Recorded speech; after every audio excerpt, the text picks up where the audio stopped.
What's going on, my friends? Welcome to episode 138 of the Yeah Podcast, where we talk everything New York, New Jersey, Philadelphia, national, international sports. Hosted by usually Adam Grassani, joined us by Alex, Rich, and Sam Morell. You can listen to the podcast right now on Anchor, Apple Podcasts, Spotify, Google Podcasts, Amazon Music, iHeartRadio, wherever you get your podcasts. You can also listen to podcasts right now on YouTube. Also, if you follow us on social media at GetGP. With that said, it's time to get your game on. Yo, guys. It's quiet in here. Yep. It's lonely in here. Like someone's missing. Actually, two of them. Yeah, two of them are missing. Well, I'm single, so I'm used to this already. I'm pretty sure Alex is also used to this. The double M's are missing. Yeah, one of them's probably one of them we're trying to contact Marcellus, and the other one's on vacation. He's on a cruise somewhere. He's not going to be back for another 2 weeks. It's because he knows his cowgirls are gonna lose. Exactly. He probably said, "Oh, I'm out for 2 weeks," because he knows that cowgirls are winning right now, but next week against the 49ers, and not looking good for them. Yeah, but we just need to watch out for Alex next week. Because them Giants, when they win. Oh, yeah. You guys ready to talk? When them Giants win, I know Alex, I know you're not even going to come on the show. Yeah. 100% you're going to be like, hey, guys, I'm pretty sick with the flu. I just got dumped by a girl of mine I was dating. I was dating a girl that she came out to me as lesbian. That's one of the most disrespectful things anyone could ever do. just imagine. It's like, oh, honey, I have something to tell you. Your dick doesn't satisfy me, so I'm just gonna date the girl next door. Maybe her dick will.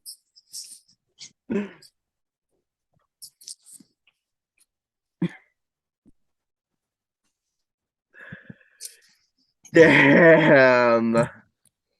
Yeah, them cowgirls are gonna lose. The Giants are gonna make the Super Bowl with the Bills, and then the Bills are gonna win by 50. That's what's gonna happen. But let's open up the show with what else are we gonna talk about, guys? Obviously this is a football episode. There's really not much else to talk about other than the NFL playoffs, and we open with the Giants getting a big upset victory over the Washington. I was about to say Washington Commanders. Why was I thinking Washington Commanders? Minnesota Vikings. They got a big upset win over the Minnesota Vikings, 31-24. I was about to say that the Washington Commanders, that's no upset that's supposed to happen. Exactly. But here's my takeaways from this game, guys. Here are some of my takeaways. This was such an impressive win, because watching this game, all the little breaks that could have gone against the Giants went against the Giants. Like, the Giants weren't getting any breaks. First example was when they were down.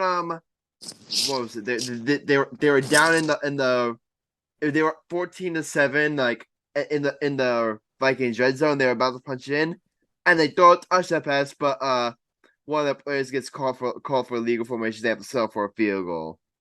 That's one. Another one later in the game.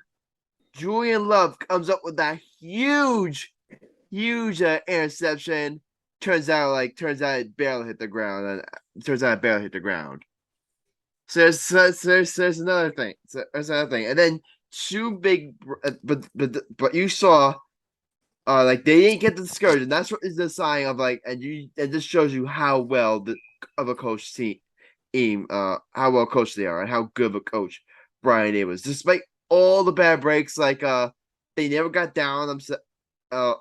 They never got down on themselves. They never got frustrated. They never altered from the game plan. They just thought it was working, and it ultimately paid off. I mean, we're gonna get to them later on, but later on, but yeah, even showed later on, and like during the end of the game when the Giants up 31-24. Jones hits Darius Slayton, who's in great year, with a perfect pass. Like, and he has all this room to get first step, and then she end the game. Guess what? He drops it. That was a huge drop that could have sealed the game for the Giants. And if the Vikings came back to have won that game, we would have came on here and we would have looked back to that as like one of as like a crucial play. And then the big thing, and I'm gonna tell you right now, the NFL right now is breathing a huge sigh of relief, because you guys saw that roughing the passer call at the end of the game, where that was clearly in no way that was clearly like he literally like his moments of literally of doing he literally like hit the quarterback before, but like literally while he was still holding on to the ball, or he just got rid of the ball like literally maybe a millisecond afterward, and you call a roughing the passer call on that? Like, give me a break. That was an atrocious call, but you know what? You know what the Giants did? They didn't start crying. They didn't stop moping. They didn't start like a bitching to the refs. They said, you know what? They said, all right, bet. And you know what? The defense locked it down, and they ultimately closed out the game. So I'm obviously going to open the floor to you guys, but that's just my big takeaway from this game is that how well coached are and how so many breaks that could have gone the Giants' way didn't go their way, and they still didn't manage to come away with the win. Yeah. What's even more impressive is the fact that they actually outlasted Trevor Lawrence pretty well. I'm pretty sure. That's Kirk Cousins. Kirk Cousins, my bad. Trevor Lawrence, who the fuck was I thinking about him? Kirk Cousins. They got by him pretty well. I feel like they played really good on him, but man, the NFL got real lucky that the Giants still won, because those type of calls, those are unacceptable. Those are really unacceptable. Which is another reason why I think the Eagles may be at a little bit of a disadvantage, just for the sheer fact that the NFL is going to look at this game. They're going to see how many calls didn't go the Giants' way. And during the Eagles game, they're going to say, hey, you know what? Maybe put the Giants in a little bit more favorable call. Like, give the Giants a little bit more leeway than normal. That could open up a huge can of worms. I'm not sure if the NFL is going to do that. I'm not sure if the NFL is going to do that directly, because the Giants did catch like a couple of breaks themselves. I think the one time, what was it, in the fourth quarter where they were it was the fourth quarter where the Vikings decided to go for it on fourth down. They tried to get like a touchdown, and it looks like they convert, but then they get called for a false start penalty, and then they have to settle for a field goal. I mean, I want this because those were because that was at least the correct call. Like the Vikings like clearly were like false start, and the other calls before that, like they were all good calls. The only real truly bad call that what really happened this game, Sam, was that roughing the passer call. That was an atrocious call. So I'm not sure if they're going to take the angle of we're going to favor the Giants. I'm not sure, but I do agree. The NFL, like they definitely brought a huge sigh of relief, because could you imagine like what Giants fans and what we'd be saying right now if the Vikings ultimately managed to make a comeback and win that game. I mean, Giant Nation would literally be hammering the referees in the NFL right now. There No, would be a mass outrage. no, and that's what I mean, because those type of calls, they can sometimes make or break history. Like when they, for example, when it was the Detroit Pistons versus Lakers, they called a terrible foul call in the NBA Finals that ultimately led the Lakers to win a championship. It was an atrocious call. And then, no, and it was really funny afterwards because they did an interview with Kareem, and they're like, Kareem, how do you feel about the foul at the end of the game? And Kareem responded with, I like getting paid. Yeah. So, but those type of calls, like just in sports in general, like Exactly.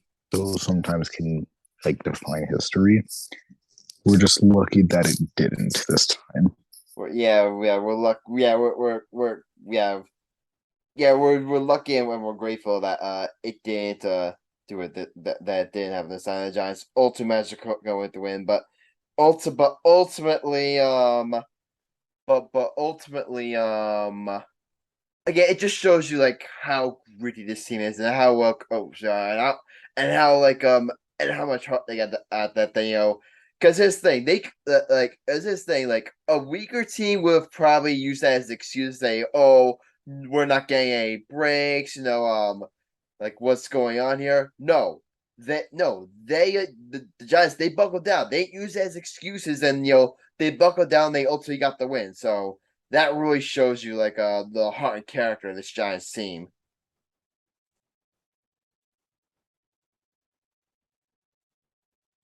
By the way, it's official. Cowboys crushed the Buccaneers 31-24. So Cowboys will be advancing to take on 49ers. Cowboys will be advancing to take on 49ers. All right. All right, guys. Because all right, here's the next part of the show. Like we're still talking Giants, but I gotta talk about something personal right now, guys. You guys ready? Yep. Want to know what happened to me recently? What happened? I got canceled. From who? I'm sorry, wait, you got canceled before me and Mike did? Yes, I did. Yes, I did. So in typical cancel culture fashion, what happens when you get canceled? You have to post an apology. So here comes my apology. Because recently some stuff like from 2019 has come out at me. It was just 2019. It was throughout the years. I have made some really, really hurtful comments to someone to a group of people who really don't deserve it. They don't deserve it. And I want to I want and this is this and I want to offer the most humble, sincere apology. You guys don't have to accept it. I would if I were you guys. As if I were this guy. I want to offer a Do you humble mind if and you I'm finishing right now. I'm finishing right now. I'm gonna give you a humble and sincere apology to Daniel Jones and the entire Daniel Jones fan base. Okay, dude, please don't scare me like that next time. Please don't. Oh my god. I I thought you said something on like black people for a second, and I was just like, dude, what the fuck did you do? I was like, I was like, what racist tweet did you post in 2019 that people are all of a sudden saying, bro, canceled? Like that, I thought you did something like that for a second, and I was like, bro, what the fuck? What did I sign up for? What the fuck? I was like, dude, really? I Here was because here's the thing. Here's a photo of me that was years ago. Here was me on Giants drafting, and the Giants drafted Daniel Jones.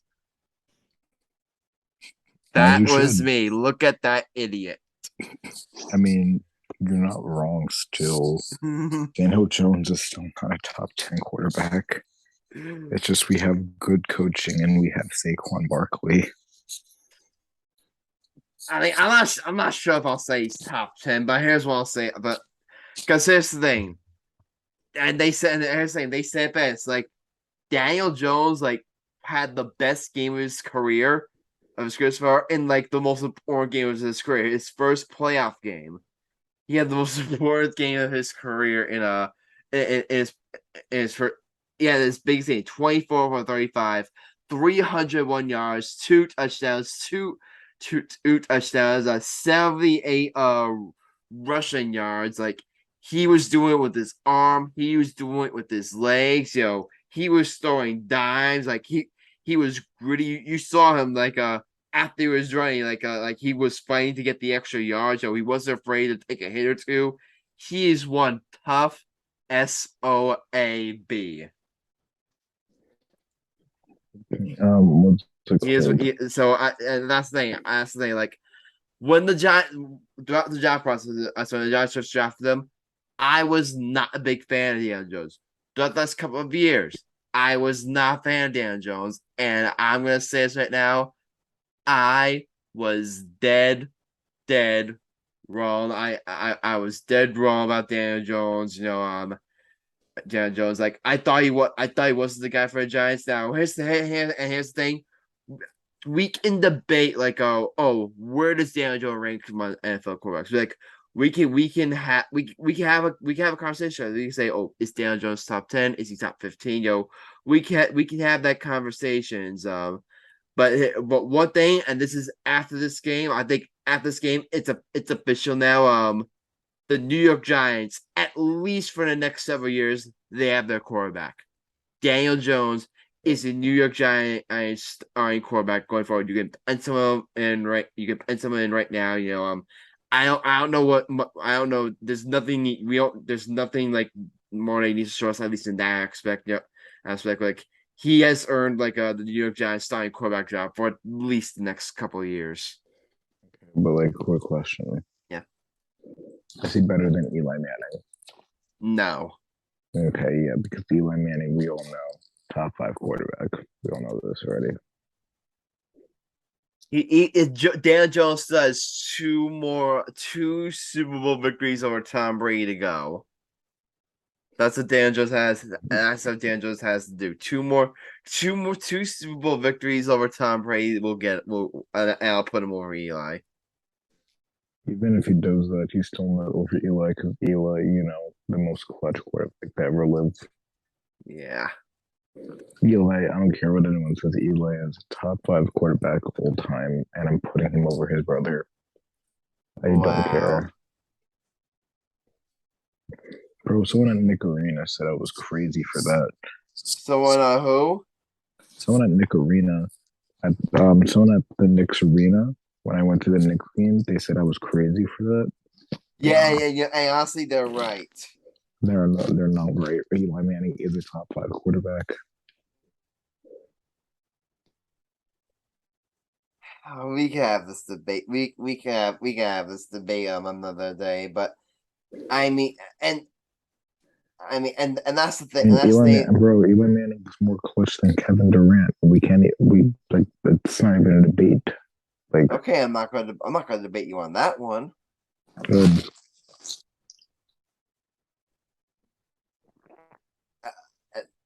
But that's the thing. I mean, but here's the thing with Daniel Jones really like succeeding. Really succeeding. I mean, like it reminds me a lot of when Derek Jeter or when Didi Gregorius succeed like Derek Jeter. Because here's the thing, was Didi? I really feel like Daniel Jones and Didi are kind of similar. Because was Didi like the most like was Didi like the flashiest guy? Was he like a superstar? No, but was he a reliable like top 15, maybe top 10 shortstop like was it the Yankees? Sure, and I think Daniel Jones is the exact same thing. Like, will Daniel Jones ever be a Mahomes, Burrow, or Allen? No, probably not. But is he gonna? Is he like a really good quarterback? Is he a guy that you could definitely win with? He definitely is. Like, he is he is at the very least he's a guy you could at the very least Dan Jones is a guy you can win a Super Bowl with.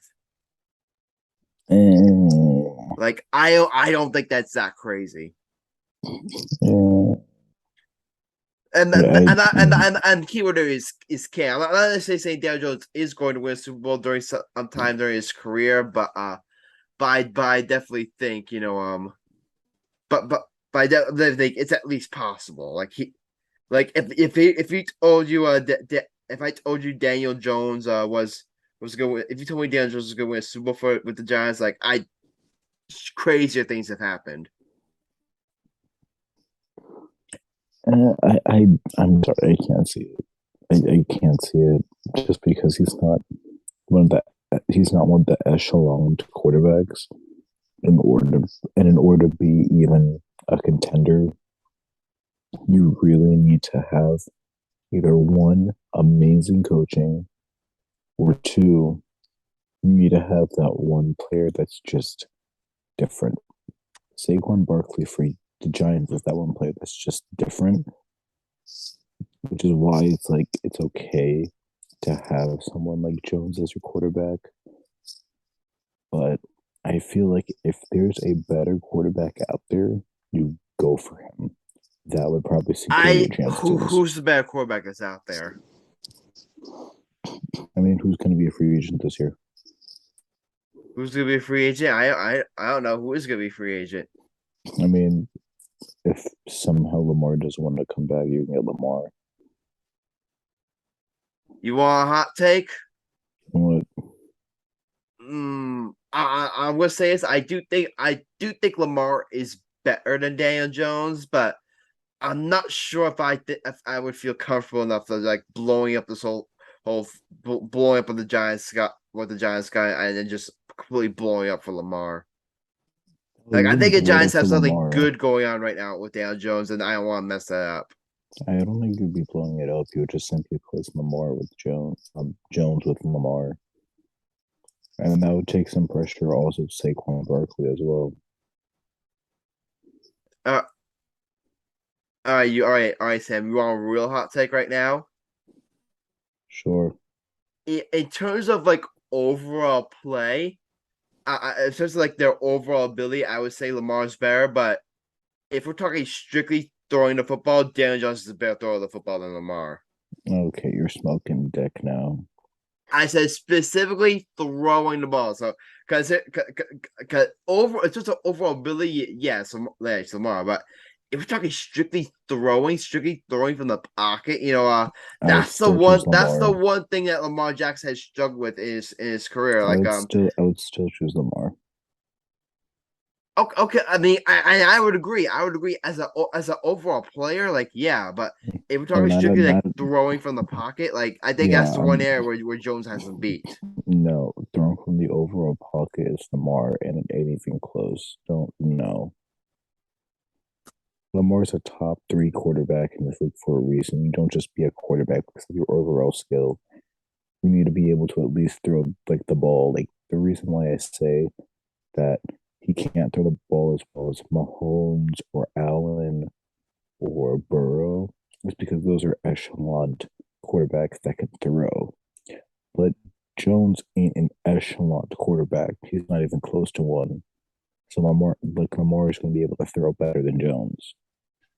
Yeah, I mean, if you're telling me right now the Giants are going to replace Dan Jones with Lamar Jackson, I mean, I definitely wouldn't be opposed to it, but at the same time, it's just that again, the Giants have something good right now, Dan Jones, and I'm not sure like if I want to bring it up, unless the only way I would like replace Jones with Lamar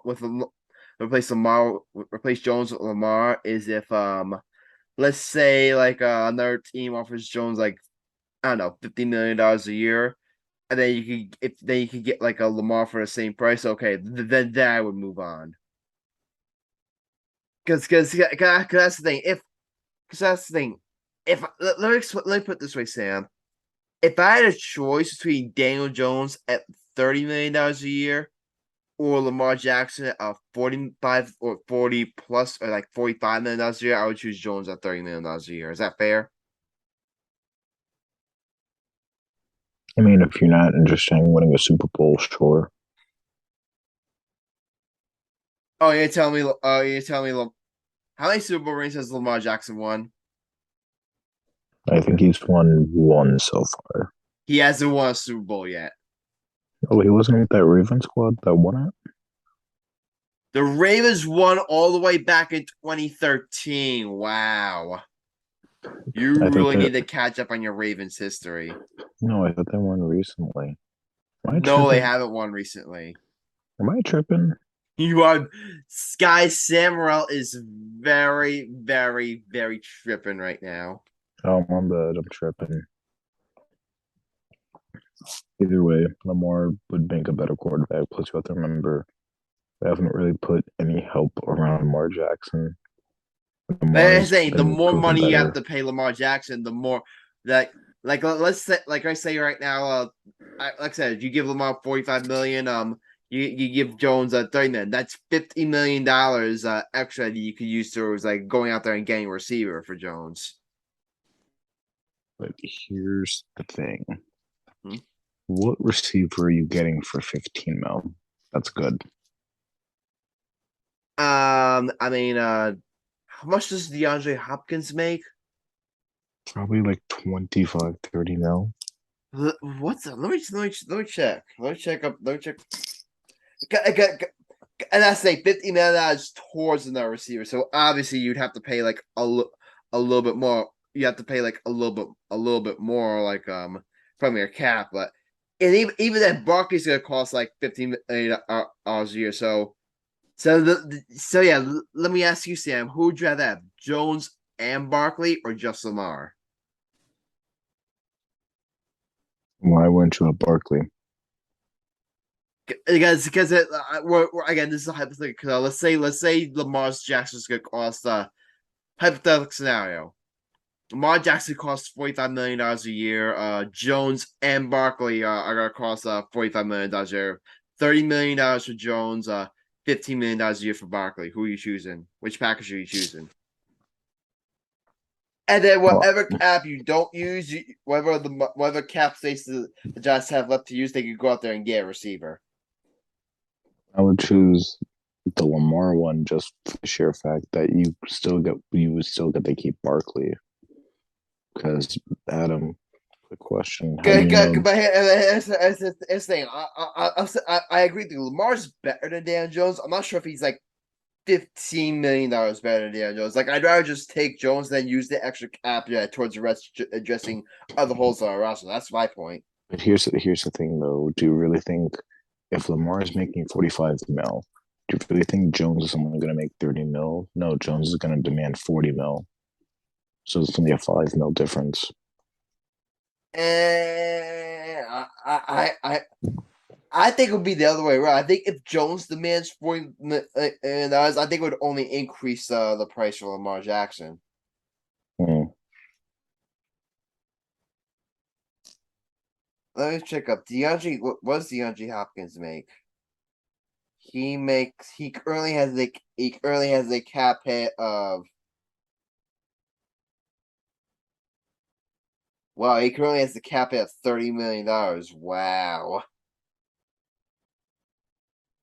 That's because his contract's all like weird and stuff.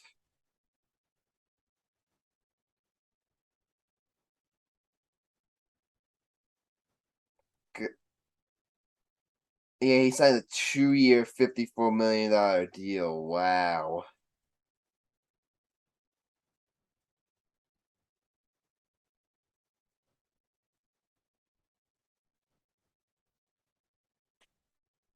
But yeah, Alex, I'm gonna give you a 4. What are your thoughts on this matchup? on the game between the Giants and Vikings? I yeah, I really liked the one game that the Giants had. I liked how Saquon uh moved around and created space for himself. Uh, but uh, the Vikings are a little different than what the Eagles are, and it's going to be a mess for the run game for the Giants come Saturday. Yeah, it's gonna be a fun time on Saturday. But right now we're doing one more episode, or at least we're supposed to do one more episode this week. So I'm gonna worry about that stuff. But right now I'm just excited, like, because this thing, guys, the Giants. This is the first time they've won playoff games since Super Bowl 46. Mm-hmm. The first playoff wins in like over a decade. It's almost 11 years since they last time won a playoff game. So finally end that drought, finally get the weight off your shoulders. It's just amazing. Like Super Bowl 46. I was 16 years old at the time, guys. I was 16 years old when the Giants last time they won a Super Bowl.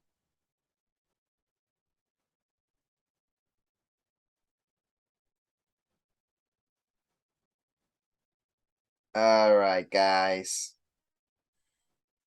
But yeah, I'm just so again, like, this has just been, if you like, this has just been such an incredible year for the Giants. I mean, right now you're just playing with house's mind, honey. Like, we're literally what you're if you're a Giants right now, literally you like you're not worried about anything. You're not worried about the future. You're worried about just enjoy this run that that your team is running. Enjoy this run onto the fullest and really just take it all in, because we haven't seen like real competitive football, like true competitive football from this team in a long time. Because even when the last time they made the playoffs and they were one done against the Packers, you got the sense like that was an old team. The vibes weren't there, Like you like that year did feel sustainable. This feels sustainable. Like this feels like just the beginning of something greater. Like, even if they don't make a run this year, even if they don't beat Philly,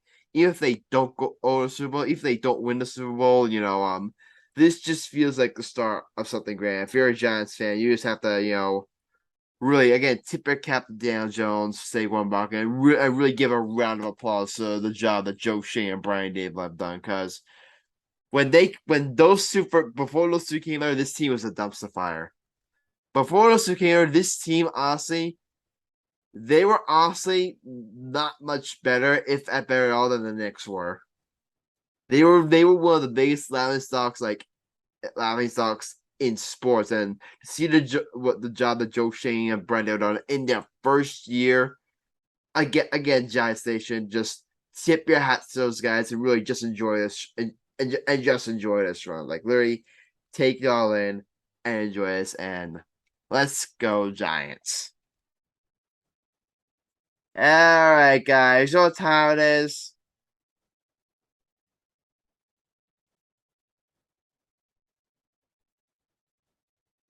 Alex, what time is it? Hot take of the episode. It's time for the hot take of the episode, and guess what? Only one of us can go before the wheel resets, and I finally get my name back on the wheel. And that person, his name begins with the letter S. I mean, Yep. does that person have to go? Yes, he has to go. Like, has to go. Yeah, really has to go. All right, fine. Sam Morell, you're up. Take your time, no pressure, buddy. I've done a lot of negative hot takes on the Brooklyn Nets. I'm gonna do a positive for one for you, Adam. Go ahead. I believe Brooklyn Nets, without Kevin Durant, will still be the second seed until he comes back. Wow. That is a hot take. Continue. They still have the amazing coaching. They still have a very good core of support pieces with Nick Claxton, Seth Curry. They have Joe Harris back now. That's a good threat. And they still have a superstar in Kyrie Irving. Kyrie Irving, when he was with the Celtics guys, we forget his first year with the Celtics with the rookie Jason Tatum. Guys, he led that team to 60 wins. So I believe he can still do that again with the Brooklyn Nets. Plus, he's playing phenomenal basketball right now. He's finally not worrying about like the outside, so I'm not worried about him getting distracted now. Plus, the Bucks are starting to fall off a bit.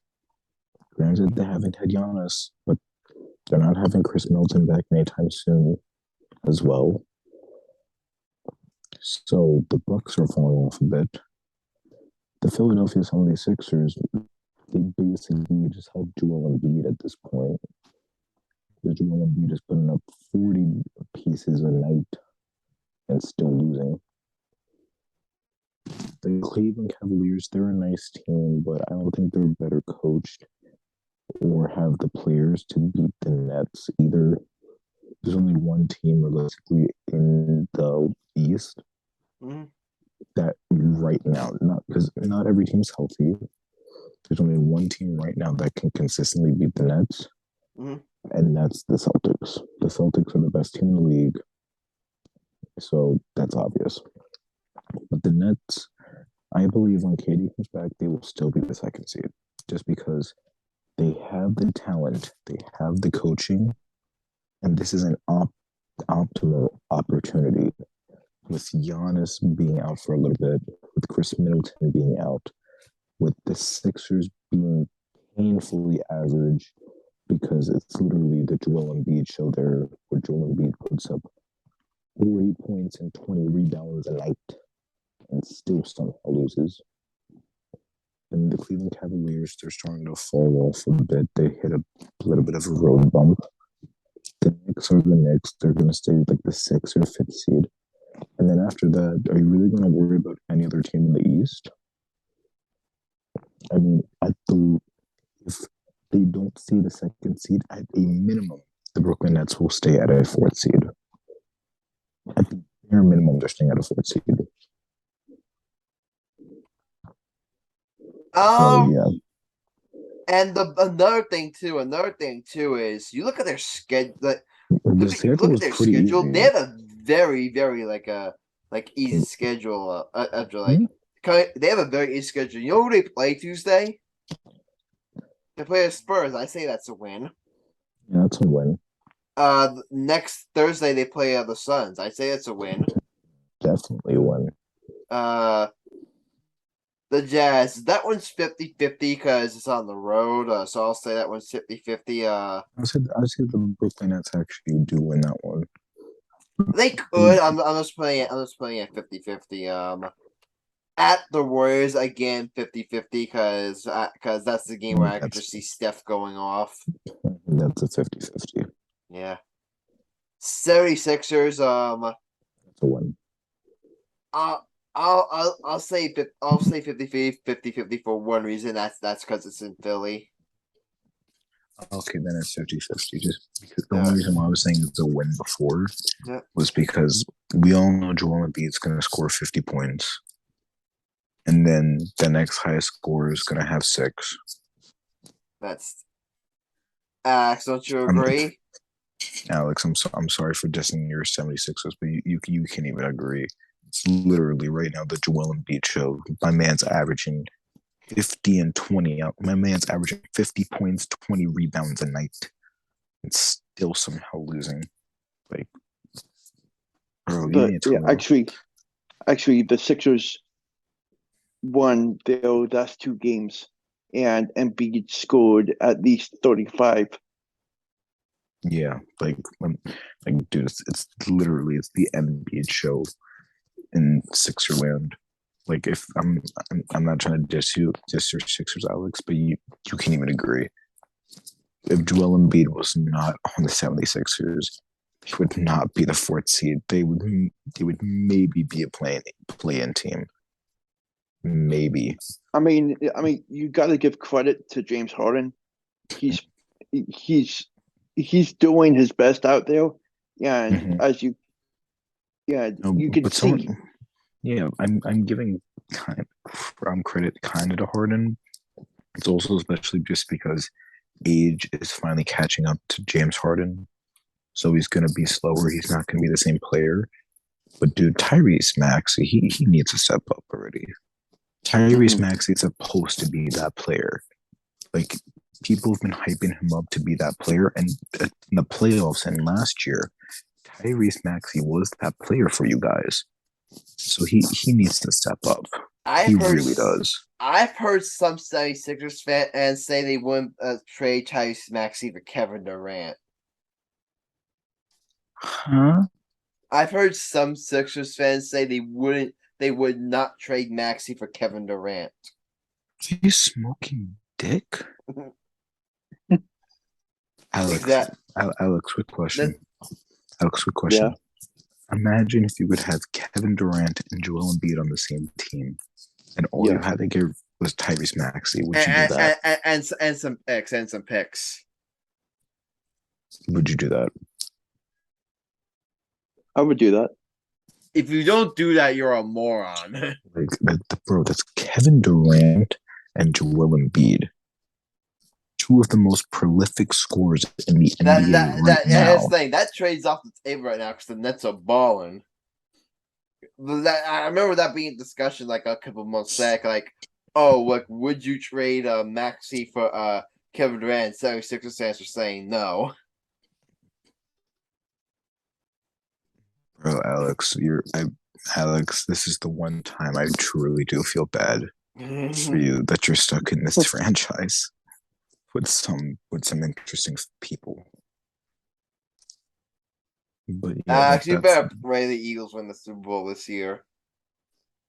I mean, they have a good chance. They do. But after this year, what's gonna happen? Because his sports life is literally gonna be congratulations, because they're saying the Union made the MLS Cup Finals and they lost. The Phillies made the World Series and they lost. It's gonna be like, congratulations, you just peaked. It's all down here from here, honey. All right, but yeah, that's my hot take. All right, Alex, I'm gonna let you go first. I approve. Okay. Because this thing, we made a rule that if it's a tie, it gets disapproved. So right now, I have the power here to end Sam's unbeaten streak. Because I've been complaining so much about Sam being like unbeaten for so long. So Sam, I literally right now have the power to end your unbeaten streak right here and now if I decide to disapprove this hot take. But here's the thing. Are you going to really disapprove a hot take that is, one, an actual good hot take that was interesting, and two, and more importantly, a hot take that's positive about your Nets? Like, how many hot takes have I done, Adam, that give this much praise? And Sam, that's why I'm going to approve. Okay. I teased you for a little bit. I got you a little sweaty there for a bit. No, I wasn't sweaty at all. I'm always sweaty. Your palms are sweaty. Knees weak, arms are heavy. The zone on sweaty already. Miles again, he's nervous. But on the surface, he looks calm and ready to drop bombs. But he keeps on forgetting. Boy, he wrote down. The whole crowd goes so loud. He opens his mouth, but the words won't come out. He's choking now. God. Everybody's choking now. Stop up, over, cloud, snap back to reality. Oh, he goes gravity. What the Yup, he fuck goes do you gravity. know Show. this song He so knows that. well? He knows. He knows that. He knows. He knows that, but he's broke. He can't romance it.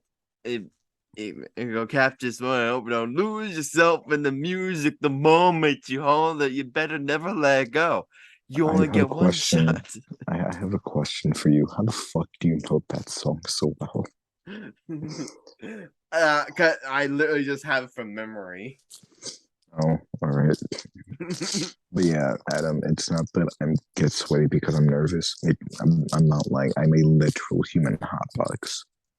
I wear a jacket when it's -1 degrees. I will still somehow say it's too hot. Wow. I'm a human hotbox. You're a cold-blooded guy? No, I'm not. I hate the cold, which is why it's really funny. Yeah, I don't like the cold either. No, it's extremely funny. Winter is so bad. It's like the only good thing about winter is the snow, and guess what? It snowed once here in New Jersey. The only good thing about winter is Christmas. Christmas and snow. Guess what? Christmas is gone. And it's only snowed once. I mean, also it's my birthday, so it's my birthday in February. So Yeah, and bonus points for that. And if anyone tries to say, "Oh, well, New Year's is also really good," I'm gonna look at you and I'm gonna smack you because New Year's. Because you're right, New Year's is an amazing like New Year's Eve and New Year's Day is an amazing holiday if you're not single. If you're single, you just get reminded on TV that you're still single because all they show is couples kissing. It's like Happy New Year. They show a couple kissing. I'm like, wow, I get it. I'm single. I get it. I have not. Like, for all the single people out there, it's like we get it. We're single. We don't have the bitches. We get it. Like, damn. Continue.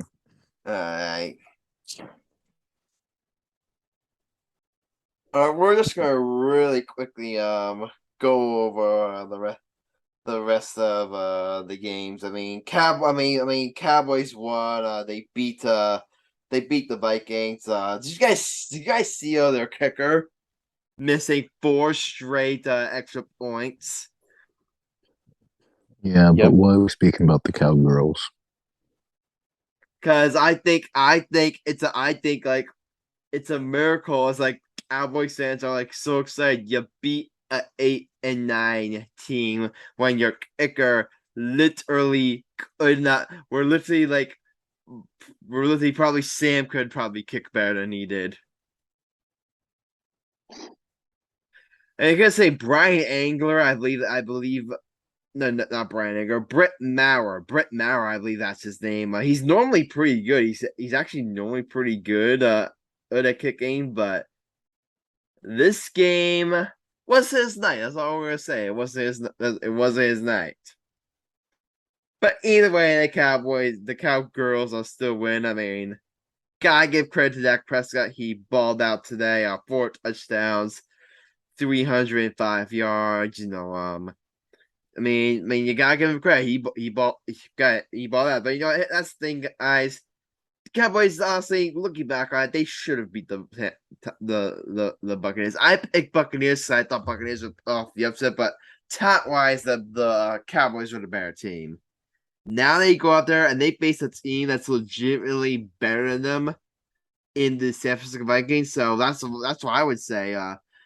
Hey Michael, you guys beat a team that you're better than. Now in order to go all the way, you gotta be a team that's better than you. At least not. You gotta be a team that's better than you. Adam. What? Did you say the San Francisco Vikings? Did I say I thought for sure I said 49ers. You said they have to face the San Francisco Vikings. Did I really? Did I really say that? I think you did. Damn, damn. Be right back. Bro, Alex, the San Francisco Vikings. Damn, they got Kirk Cousins. Jesus, that's a talent team, bro. They traded for Kirk Cousins mid-playoff run just to make sure they beat the Cowboys. Oh my god. The San Francisco Vikings. Low-key, that's a fire team name for San Francisco.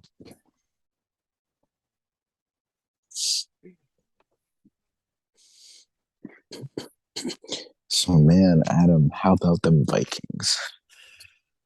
How about them Golden State Vikings? How about them bro? Who won the Because let's talk about now the Vikings versus the Seahawks. The Vikings versus the Seahawks. I mean, the Vikings. I mean, they completely blew the doors off the Seahawks, 41-23, and they exposed Geno Smith for the fraud that he is.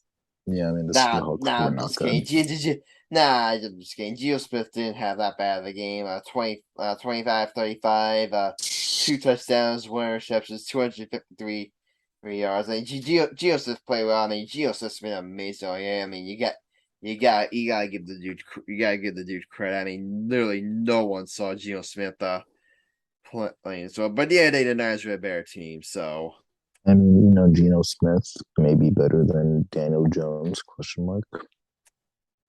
and debatable.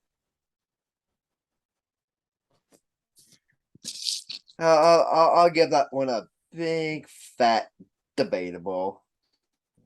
The 49ers are now going to the conference finals. They're now going to the NFC Championship game. Wanna know why? Because they're versing the Cowgirls. Yeah, they are versing the Dallas Cowgirls.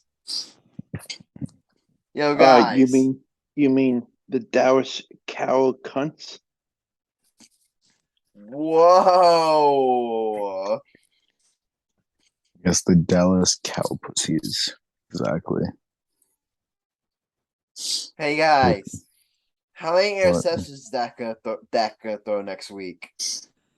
Oh, at least 15.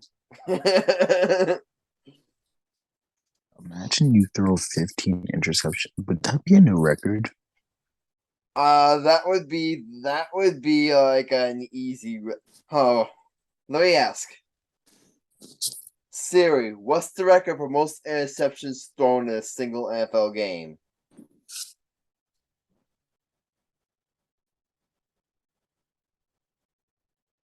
Let me search the web. The record was 8 picks in one game by Jim Hurdy of the Chicago Cardinals in 1950 through 8 picks against the Philadelphia Eagles. Yeah, I think he's going to throw 10 picks. Because, Dak Prescott. Oh, no, most interceptions in a playoff game. Wow. So, what's the record for?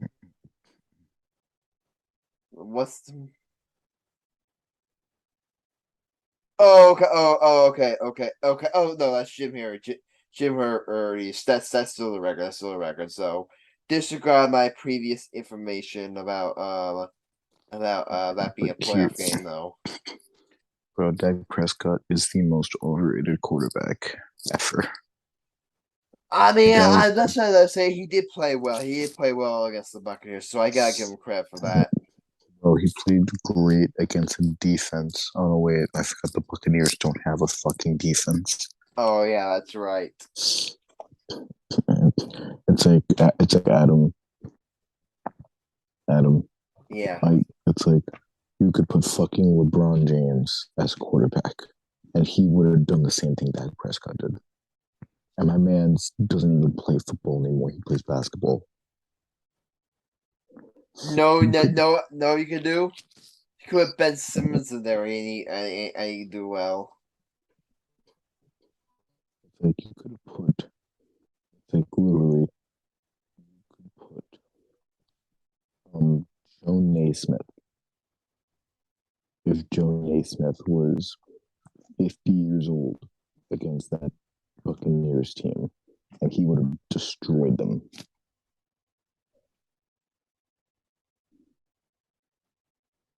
You could have put Glenn Rice against that team. He would have destroyed them.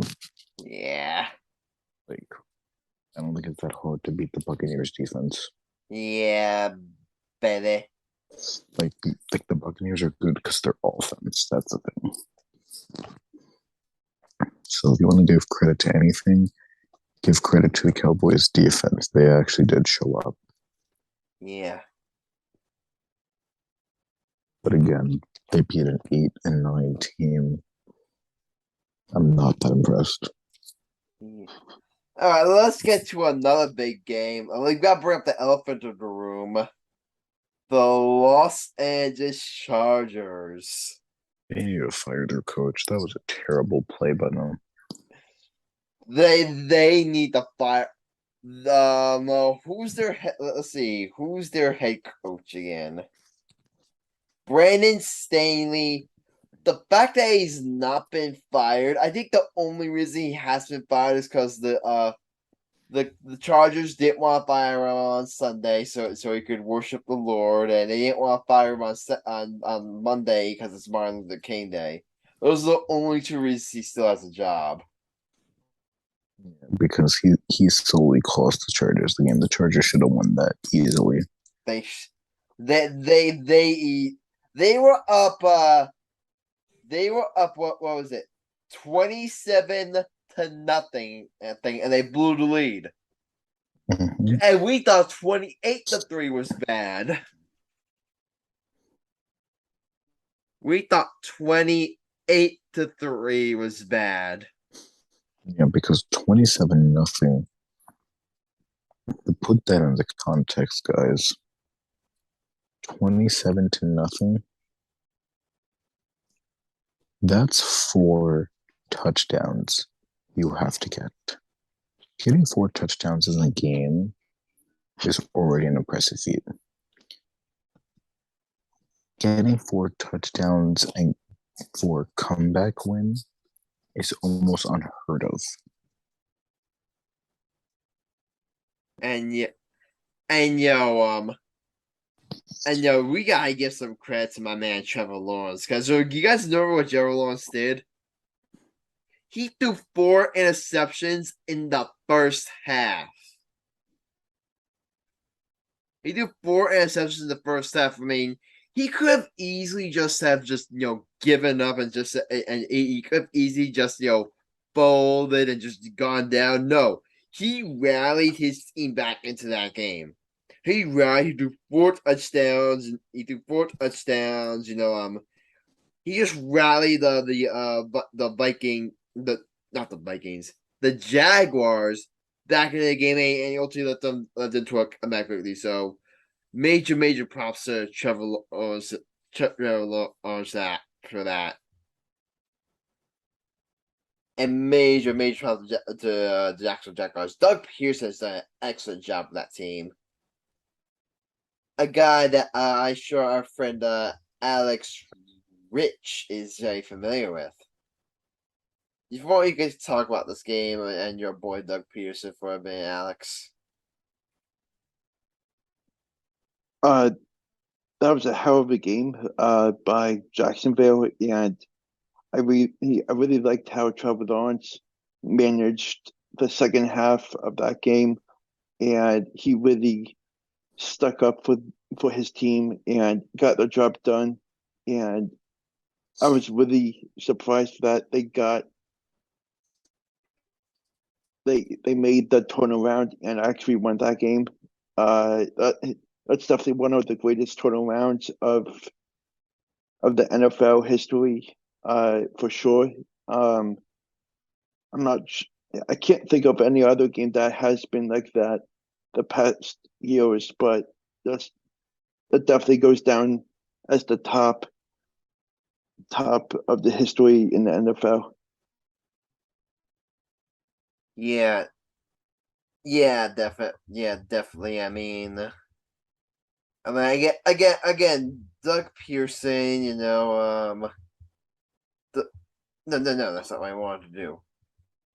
There we go. And the Doug Pearson. I still think Brian Dable should be the coach of the year. I think Doug Pearson at least deserves a nomination because Doug Pearson has really, really done an excellent job. Coached up this Jaguars team and really molded Trevor Lawrence into something special. Mm-hmm.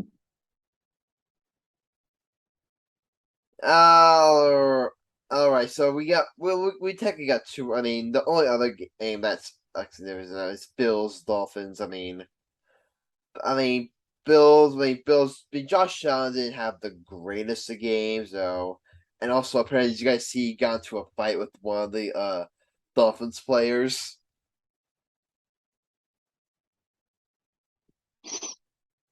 Because apparently one of the Dolphins players was talking shit to him, then did Josh Allen shove first or did the player shove first? I don't remember, but one of the players shoved, the other player shoved back, and there was this huge ball. Then his teammate stepped in, and Josh Allen just walked away. I don't know what to make of that. I'm not even gonna give an opinion. Give an opinion on that because that shit happens all the time in football. But well, not all the time in football, but it's sports. Brawls happen. But Josh Allen didn't have the greatest of games. Cause I'm a little concerned about the Bills because here's the thing: if Tua is healthy, the Dolphins probably win that game. Let's just be real. The Bills, Josh had big interceptions, options like the Bills defense did not play good. If Tua is healthy, the Dolphins probably win that game. So it's just one game. The fact that you can still play poorly and come up with the win, is still impressive. But I would say this. I'm a little worried about the Bills, just a little bit.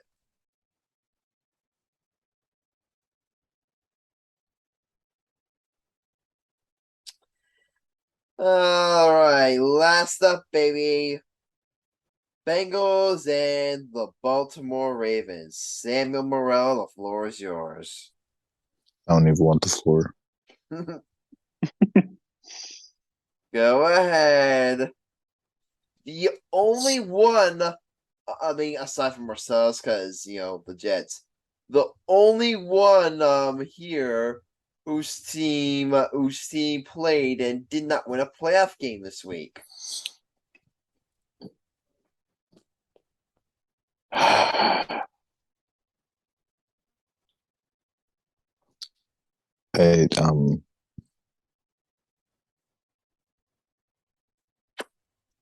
yeah, I don't even want the floor. You don't even want the floor? Okay.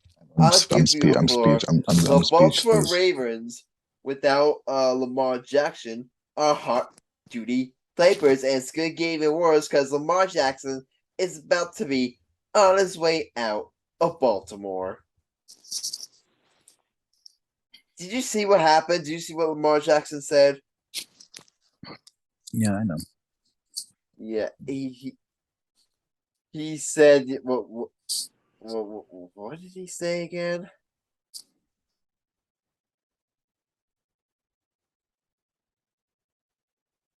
Oh yeah, here it is. He said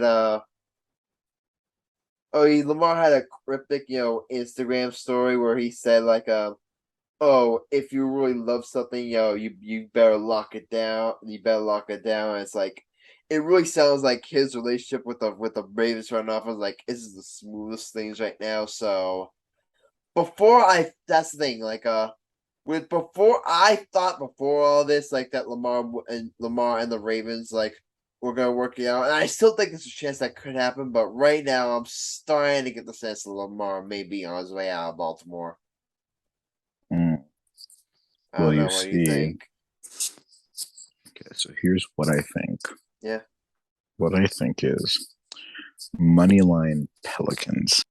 Sam. Here's the official post. Here's the official post from Lamar Jackson. When you have something good, you don't play with it. You don't take chances losing it. You don't neglect it.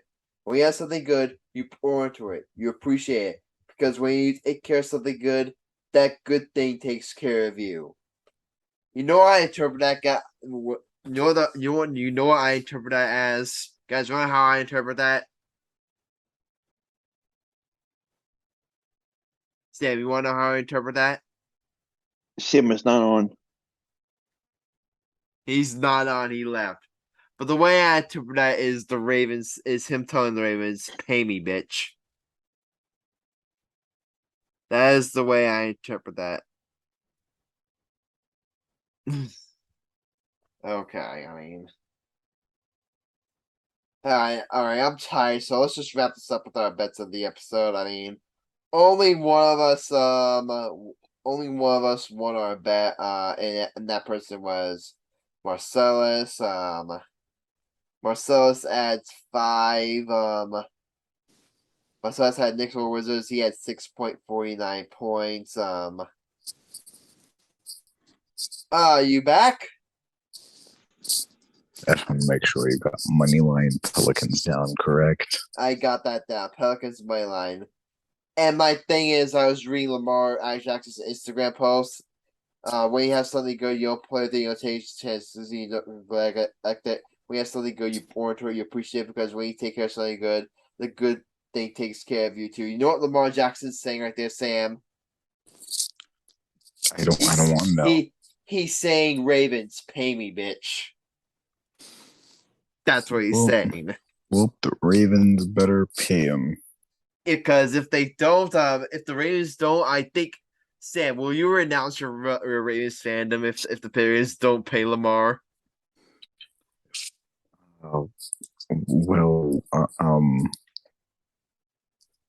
Hey, look, there's a squirrel.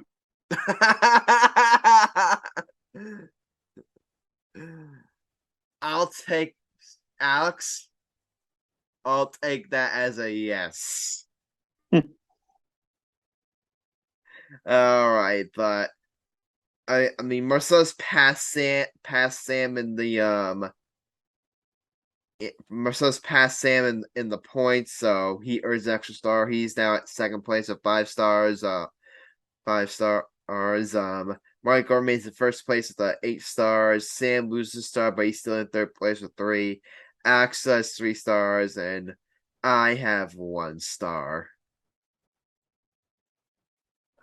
All right, so he's taking out Pelicans. So he's taking out Pelicans money line. I don't know what I'm gonna do for mine. I did have a good bet, but it happened today. So and I don't like my teams at chance on Thursday. So I'm gonna stay away. I'm gonna stay away from that. What am I gonna do?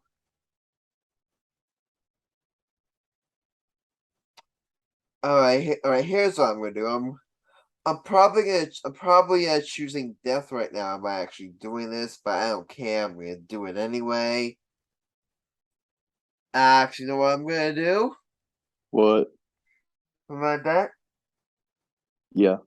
I'm gonna take the Brooklyn Nets over the San Antonio Spurs on the spread.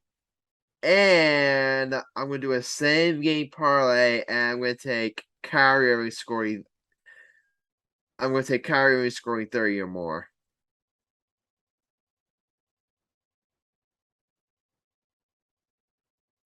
All right, that's what I bet. That's my bet. You go ahead and write down your bet and prepare stats. Meanwhile, I'm going to text Michael and Marcellus to get their bets in. Okay. I am gonna do a 3-game parlay, Oh, nice. Another one. What a shocker. but this time it's gonna be 2 NBA games and 1 college basketball game. Okay. So my college basketball game I'm going with is Kansas money line over Kansas State. And for NBA, I am doing Denver money line against Portland and Philadelphia money line against the Clippers.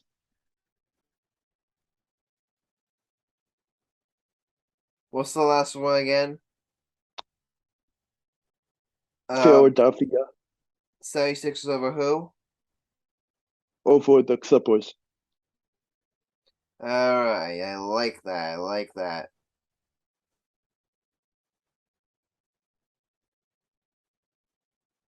All right. So you know what? Since Michael and Marcellus are gonna be lazy and not get the bets, I'm gonna go ahead. I'm gonna choose something off of both of them. What do you think I should choose for them? Uh, Damn. Damn. I mean, damn. Rockets money line looking good right now, don't you think, Alex?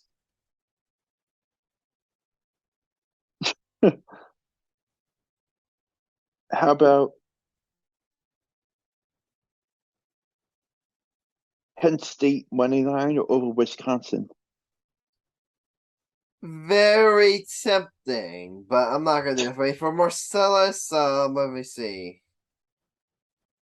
Oh, Marcellus just got his bet. He's taking the Nets over the spread and Clippers on money line. Okay. So he's taking the same bet as me. And he's taking the Clippers over the 76ers. So he's going head to head with you, uh, Alex. Family play with me, head to head with you.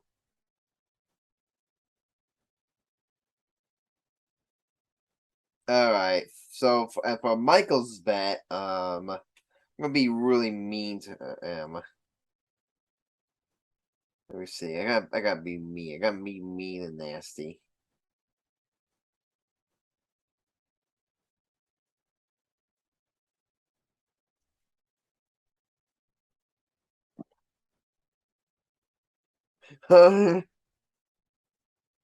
Wow.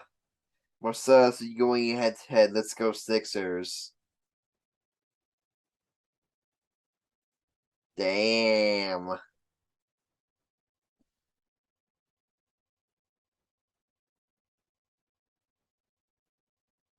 Alright. What am I gonna do from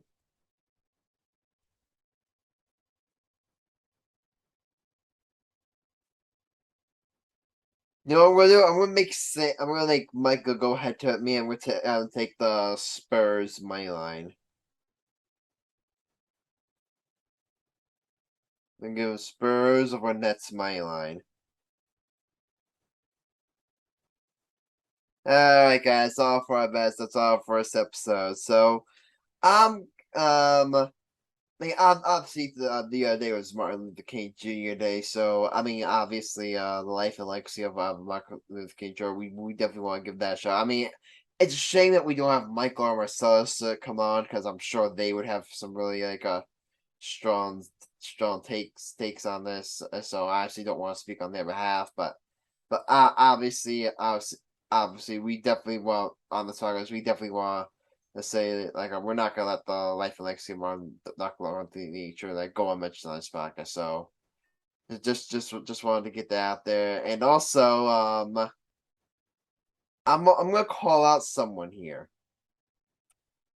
You guys know so I have a very very great relationship with Samuel's mother, with Sam Morell's mother. I have a great relationship with him. Not like we really get along. But recently, she commented something on my Facebook that I wanted to address. So today, me and my mom were out meanwhile, we were out at local diners. We were out at a local diner, and you know what? Sam's mom said, Alex, What? yuck. Sam and I went there one time. Never again. Love Gotham City, though, and of course, IHOP. I, with all due respect, with all due respect, hi Morell, you are wrong. The diner we went to was amazing. The pancakes were amazing. I don't know what you're talking about. I mean, we obviously have very two different experiences there, but Holly, if you want to defend your stance, feel free to come on this podcast and I'll clearly debate you on this. All right.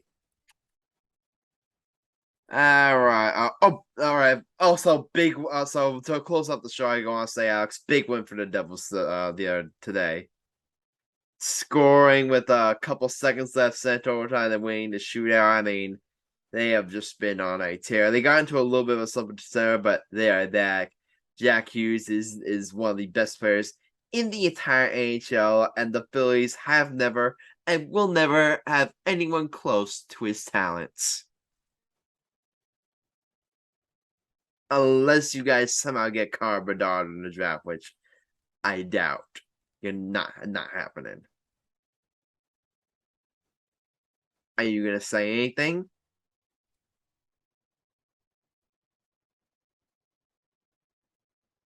All right, Alex, any final thoughts?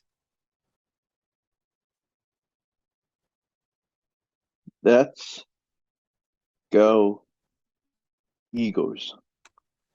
That's the thing. That's the thing, Alex. We had me and my family. We went out to eat today. We had pancakes. So you know what we're gonna do on Saturday? We're going back out to eat. And we're gonna have cooked birds. That's what we're gonna have. All right, guys. That's it. And Go you know, sorry to interrupt you, but Go you ahead. know what the Eagles will have What? for their post game meal? What? Guess what? Homemade Daniel Jones cheesesteaks. That was weak. Homemade Dan Jones cheesesteaks. What was that?